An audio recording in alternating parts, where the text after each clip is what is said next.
Satu. Assalamualaikum warahmatullahi wabarakatuh. Perkenalkan, nama saya Yozika Arvio, STMkom, NIDN 0301119401 dengan NUPTK 843726732302553. Program studi S1 Sains Data dengan Fakultas Telematika Energi di Institut Teknologi PLN. Melalui video ini, saya akan menyampaikan salah satu materi pembelajaran yang saya ampu, yaitu mata kuliah Analisis Algoritma. Penyampaian ini mengacu pada prinsip delivery, interaction, dan assessment, yang menjadi persyaratan dalam pernyataan diri dosen dalam unjuk kerja Tridharma Perguruan Tinggi atau PDD UKT-PT Sertifikasi Dosen tahun 2026.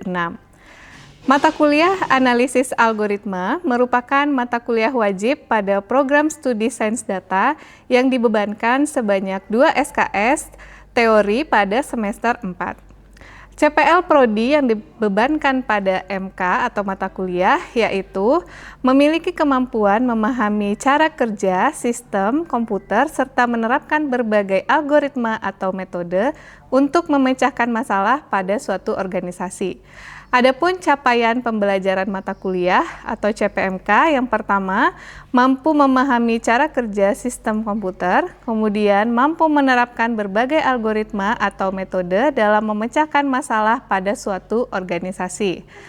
Adapun kemampuan akhir tiap tahapan belajar atau sub CPMK terdiri dari sub CPMK 1, 2, 3, 4, 5, dan 6 dengan masing-masing yaitu pertama, mahasiswa mampu memahami dan menjelaskan konsep dasar efisiensi algoritma, fungsi pertumbuhan, dan prinsip loop invarian. Kemudian sub CPMK kedua, mahasiswa mampu memahami kompleksitas waktu proses dan optimasi kapasitas ruang memori. Kemudian sub CPMK yang ketiga, mahasiswa mampu menganalisis, memilih, dan membangun struktur data yang tepat menggunakan strategi algoritma divide and conquer dan strategi algoritma greedy. Sub CPMK keempat, mahasiswa mampu menganalisis dan merumuskan strategi dynamic programming dalam membangun algoritma. Sub CPMK kelima mampu menerapkan strategi branch and bound serta backtracking untuk eksplorasi ruang pencarian. Dan terakhir, sub CPMK keenam, mahasiswa mampu merancang, mengelola, dan merepresentasikan sebuah algoritma yang lengkap dengan evaluasi, optimasi waktu, dan ruang memori. Adapun asesmen pembelajaran yaitu adanya aktivitas partisipatif sebanyak 20%, hasil proyek 20%, kognitif pengetahuan 20%, UTS sebanyak 15%, dan UAS 25%, dengan total bobot 100%. Baiklah, berikut saya akan menyampaikan video pembelajaran. Selamat menyaksikan. Baik, Assalamualaikum warahmatullahi wabarakatuh. Waalaikumsalam warahmatullahi wabarakatuh. Selamat siang semuanya. Siang, Bu. Apa kabarnya? Sehat? Sehat. Alhamdulillah kalau gitu. Jadi hari ini kita bertemu lagi di pertemuan kelima untuk mata kuliah yang sama yaitu analisis algoritma. Oke, untuk pertemuan hari ini kita sudah masuk ke materi strategi algoritma greedy ya. Jadi di mana pertemuan sebelumnya kita juga sudah membahas terkait dengan materi-materi strategi algoritma yang lain, yaitu misalnya ada brute force ya di minggu sebelumnya. Oke, sekarang kita akan masuk ke pendahuluan dari algoritma greedy ini apa sih ya.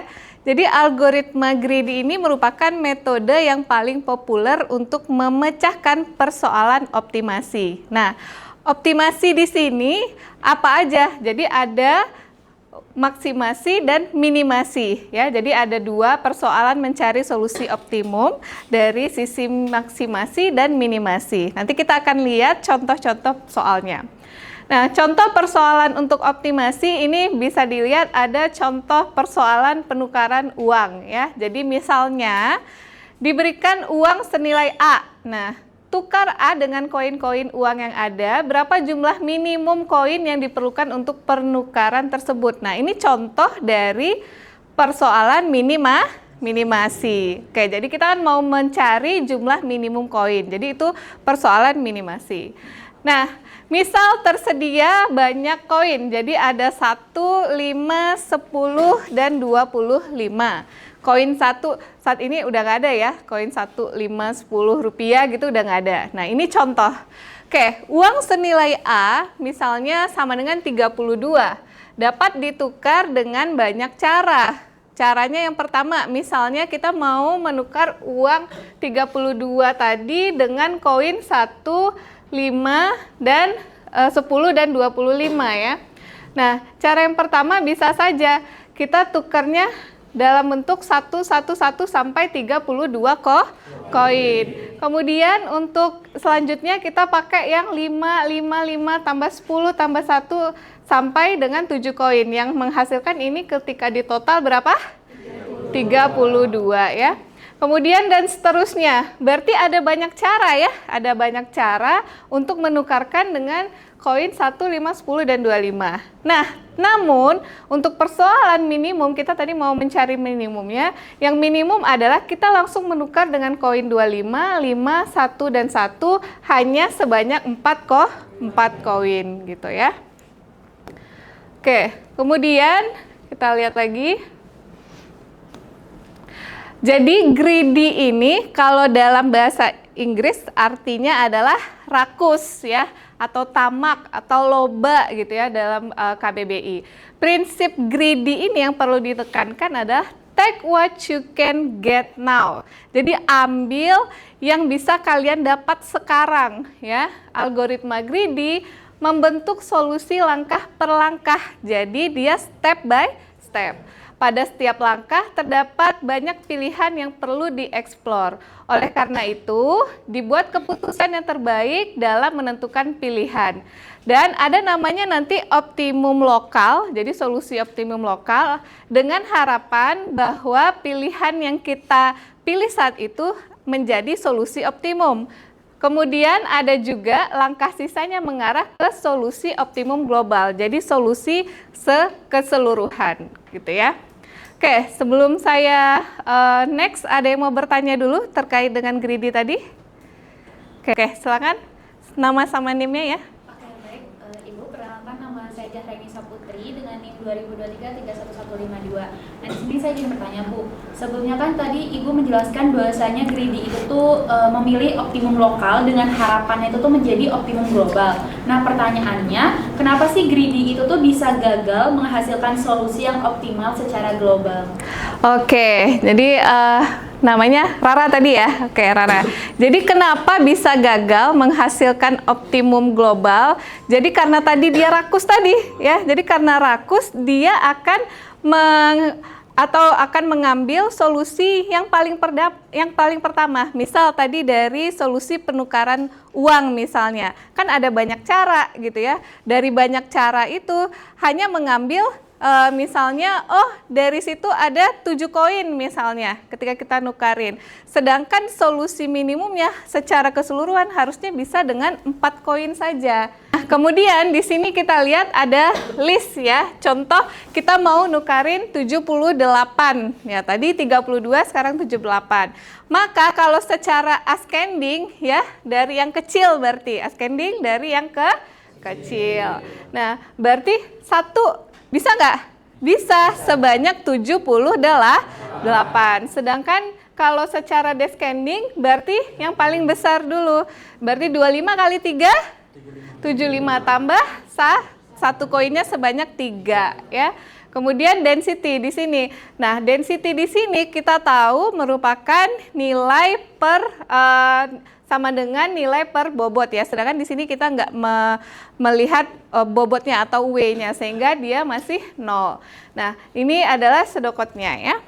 Oke, jadi ini tadi ya, pada permasalahan penukaran uang yang tadi udah beberapa kali kita contohkan, himpunan kandidatnya itu apa? Berarti himpunan koin yang merepresentasikan nilai. Tadi ada berapa apa aja koinnya? 1, 5, 10, dan 25.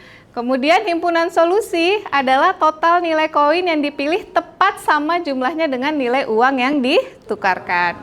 Kemudian fungsi solusi memeriksa apakah total nilai koin yang dipilih tepat sama dengan jumlah dengan uang yang ditukarkan. Ada fungsi seleksi, fungsi layak, fungsi objektif yang merupakan jumlah koin yang digunakan minimum sesuai dengan nanti pertanyaan yang ada gitu ya.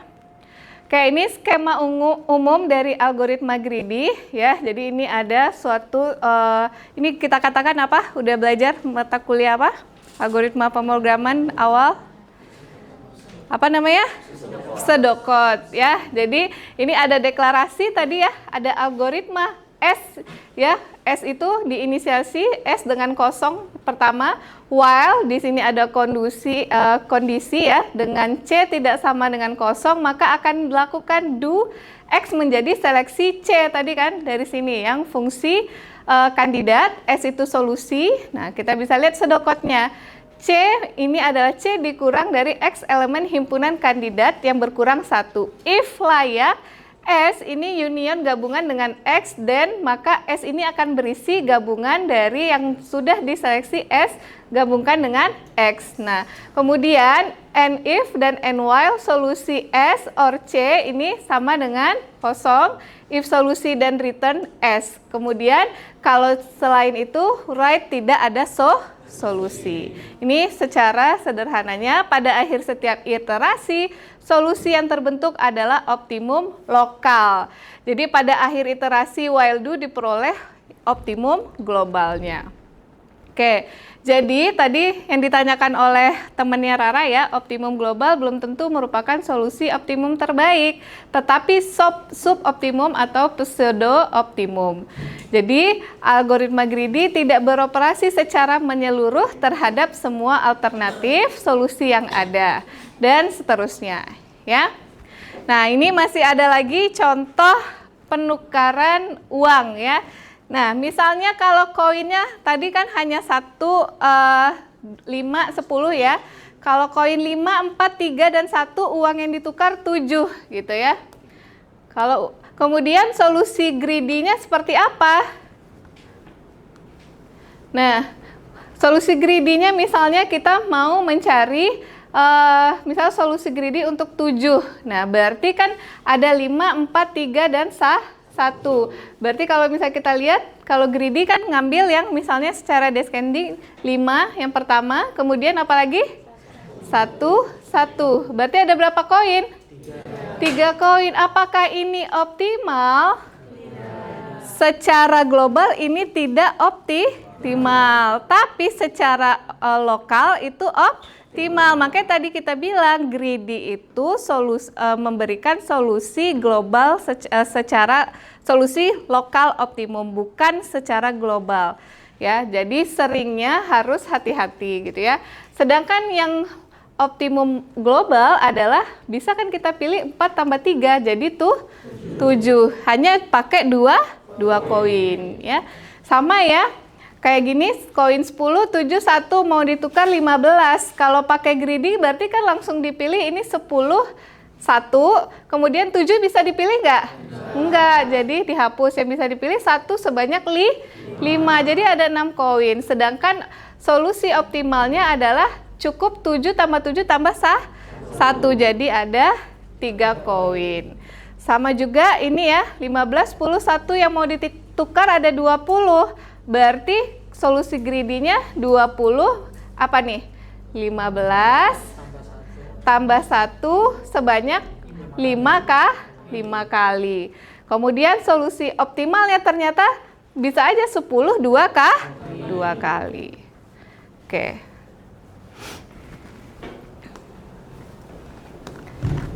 Nah, terakhir ini kita contoh untuk persoalan knapsack ya.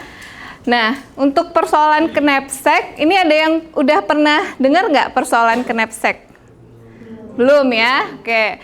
Persoalan knapsack ini sebenarnya bagaimana memasukkan bobot sebanyak-banyaknya ke dalam suatu wadah ya, atau bag atau knapsack lah namanya, dengan kita menghasilkan profit yang paling besar ya. Nah, Kalau tadi persoalan untuk minimasi, untuk mencari nilai persoalan minimum gitu ya, ini kita mencari maksimasi ya. Jadi maksimumnya persoalan knapsack yaitu F itu sama dengan total profit atau nilai keseluruhan yang ingin dimaksimalkan. Jadi kita seolah-olah punya suatu bag gitu ya, atau wadah. Nah, kita punya suatu wadah di sini ya, suatu wadah. Berarti kalau bisa kita mau memasukkan barang sebanyak-banyaknya, tapi dengan apa? Dengan profit yang setinggi-tingginya. Jadi W-nya sebanyak-banyaknya, profit juga setinggi-tingginya. Jadi ini merupakan persoalan maksimasi ya. Nah, rumusnya sama dengan sigma I sama dengan 1 sampai dengan ke N, atau N ini adalah jumlah total elemen barang yang tersedia. Kemudian P atau profit dikali dengan X variabelnya. Jadi nanti kita contohkan ya biar lebih paham. Dengan kendala ada namanya constraint. Nah, pencariannya itu, constraint-nya itu adalah nilai bobot dikali dengan variabelnya tidak boleh harus lebih kecil sama dengan nilai kapasitas knapsack-nya. Yang dalam hal ini X-nya itu tadi bisa variabelnya itu bisa barang ke 0, 1 dan seterusnya. Sedangkan I bisa 1, 2 sampai ke N gitu ya. Oke, coba kita lihat penyelesaian dengan algoritma greedy bagaimana untuk persoalan knapsack untuk maksimasi tadi. Jadi kita masukkan objek satu persatu ke dalam knapsack. Sekali objek dimasukkan ke dalam knapsack, objek tersebut tidak bisa dikeluarkan lagi, ya. Berarti itu ketentuan pertama. Kemudian terdapat beberapa strategi greedy yang heuristik yang dapat digunakan untuk memilih objek yang akan dimasukkan ke dalam knapsack, ya. Nah, ada berapa ya? Jadi ada beberapa kategori greedy untuk knapsack ini. Ada greedy by profit, ada greedy by weight, dan ada greedy by density. Nah, kemudian ada greedy by weight. Pada setiap langkah, pilih objek yang mempunyai berat teringan. Jadi, W itu bobotnya. Mencoba memaksimumkan keuntungan dengan memasukkan sebanyak mungkin objek. Ya. Terakhir ada greedy by density. Pada setiap langkah, knapsack diisi dengan objek yang mempunyai PI per WI terbesar. Jadi profit per bobot yang paling besar. Jadi kalian nanti harus menghitung dulu P per W-nya untuk masing-masing nilai I-nya. Kemudian kalian ambil nilainya yang terbesar baru dimasukkan ke dalam knapsack. Jadi mencoba memaksimumkan keuntungan dengan memilih objek yang mempunyai keuntungan per unit berat terbesar. Oke, contoh. Nah, ini contoh yang pertama ya. Jadi kita diberi kapasitas knapsack yaitu adalah 16. Jadi jumlah bobot objek yang boleh masuk hanya 16 ya di dalam knapsack. Jadi ada nilainya W dan P-nya, W1, P1, W2, dan seterusnya sampai P4. Berarti ada berapa barang? Ada 4 barang. XI-nya ada 1 sampai 4. Profitnya ada P1-nya 12, P2-nya 15, dan seterusnya ini W. Jadi ini gambaran dari yang sini kita masukkan ke dalam tabel untuk himpunan kandidatnya. Ini ada W-nya. Nah, density tadi, density ini dipilih dari apa tadi kita dapat? P dibagi W. Jadi 12 bagi 6, 15 bagi 5, 50 bagi 10, 50 bagi 10, 5. Berarti ini apa? Kenapa ragu-ragu? Salah apa benar? Salah ya, berarti ini ada kesalahan. Berarti kita ganti. Berarti ini berapa? 5. Nah, kemudian 10 bagi 5? Benar? Benar ya. Nah, sekarang kita lihat lokal optimum solusinya. Nah, di sini ada profit, weight, dan density untuk kita melihat lokal optimum solusinya. Nah, kalau kita greedy by profit, tadi yang dilihat adalah profit yang paling besar. Tapi tetap memperhatikan jumlah knapsack yang boleh masuk. Jadi lihat dulu yang pertama di sini. Profit yang paling besar yang mana? Yang mana? 50. Ada berapa bebannya? 10. Masih cukup dari 16? Cukup. Berarti ini kita ambil 1. Jadi kita isi istilahnya 1 gitu ya. Kemudian setelah itu yang mana lagi profit yang paling besar? 15 ya. 15 weight-nya berapa? 5. Kapasitas kita 16 tadi udah dipakai 10, sisa 6. Ini 5 masih bisa? Bisa 1. Kemudian berarti sisanya W kita sisa berapa? 1 ya. 1 berarti setelah mana yang weight-nya 1? Ada? Nggak ada. Berarti sudah tidak bisa kita masukkan ke lokal optimum solusi ya. Jadi sehingga ini total bobotnya adalah hanya 15. Total keuntungannya berapa? Yang dipilih kan tadi ini 50 tambah 15 adalah 65. Objek yang terinput adalah objek 2 dan 3. Kita lihat solusi optimum secara greedy by weight. Nah, berarti kalau by weight tadi apa? Berat yang teringan supaya apa? Terisi sebanyak-banyaknya. Kemudian berapa? Jadi yang mana nih yang kita ambil?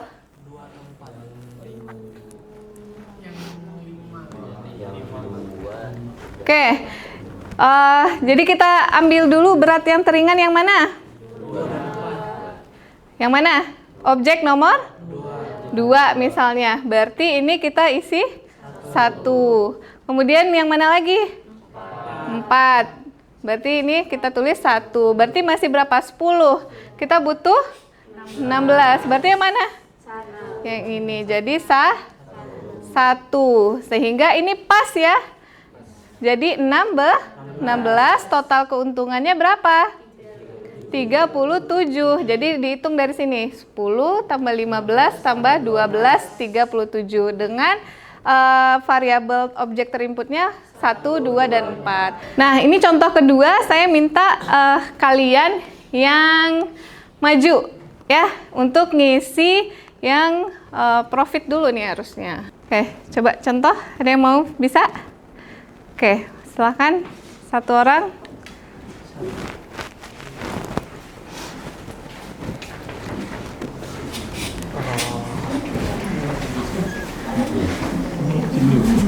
Ya. Nah. Dah. Ini kalau yang dari ini ya, karena profit yang paling besar di 40. Profit yang paling besar 40. Ini ya, weight-nya kan tapi dia 100. 100. Jadi Ya. langsung keisi di sini 1. Sementara sisanya bakal 0. langsung 0. Ini kayak 6. Ya. Nih. Nah. Hilang semua. Hilang semua. Ya. Ini jadi 1. Kuning. Dah. 1 0. 0 lagi. Nah. Terus yang di bawah masih ada ini Ini juga 0 semua. 0 semua. Total bobotnya adalah 100, total keuntungannya 40. total keuntungannya adalah 40. Set solusinya adalah 1 ya. Oke. Baik. Oke, bener nggak yang dibikin sama temennya tadi ya? Coba kita lihat ya. Jadi benar ya. Oke, silakan yang terakhir yang density. Oke, boleh. Namanya siapa? Fakih. Fakih. Oke, boleh Fakih. Untuk density tadi berarti diambil yang paling ini apa? Paling ringan ya? Yang paling besar dari nilai D-nya. P dibagi W. Itu ini hasil bagi dari PI Bagi W, betul. Oke. Yang paling besarnya berarti 5 ya, density-nya 5, 1. Terus di sini ada 1 juga, 0,7. Terus berarti dipertimbangkan berdasarkan weight-nya juga ya? Iya, betul. Berarti ini semua gede, berarti bilang ada 1. Berarti sisanya 0. Total bobotnya berarti berapa? 60, 9. Terus untuk total keuntungannya itu ada 67. 7. Oke, terima kasih. Berarti ini 2 set solusinya 2, 4, 5, 6 ya. Walaupun ini total bobotnya adalah pas 100. Kenapa? Karena total keuntungannya kecil. Sehingga yang kita pilih adalah berarti sama dengan yang density ya. Oke, sekarang kalian akan saya kasih tugas. Ini ya tugasnya, silakan dikerjakan. Kemudian dikumpul maksimal ya pukul 12 besok ya. Silakan, nanti saya share juga ini materi semuanya di Adlink ya. Oke, ini ada tugas. Nanti kalian isi profit, weight, density, dan global optimumnya. Paham? Oke, terakhir sebelum saya kesimpulan, ada yang mau bertanya dulu? Oke, silakan. Namanya? Nama saya Marta Safira, NIM 2022-3216. Saya mau tanya Bu, kalau dalam persoalan 0/1 knapsack itu ya, strategi mana sih yang paling bagus digunakan antara greedy by profit, greedy by weight, sama greedy by density? Oke, nah bagus ya pertanyaannya Vira ya. Iya. Oke, jadi tadi setelah kita ada 2 contoh kasus gitu ya, sebenarnya yang paling mendekati dengan solusi global optimum itu adalah greedy by density. Kenapa? Karena menggunakan greedy by density ini kita sudah melakukan pencarian density terbesar, yaitu dengan P profit dibagi bobotnya terlebih dahulu, sehingga biasanya solusinya ini nanti akan mendekati global optimum, solusi secara keseluruhan.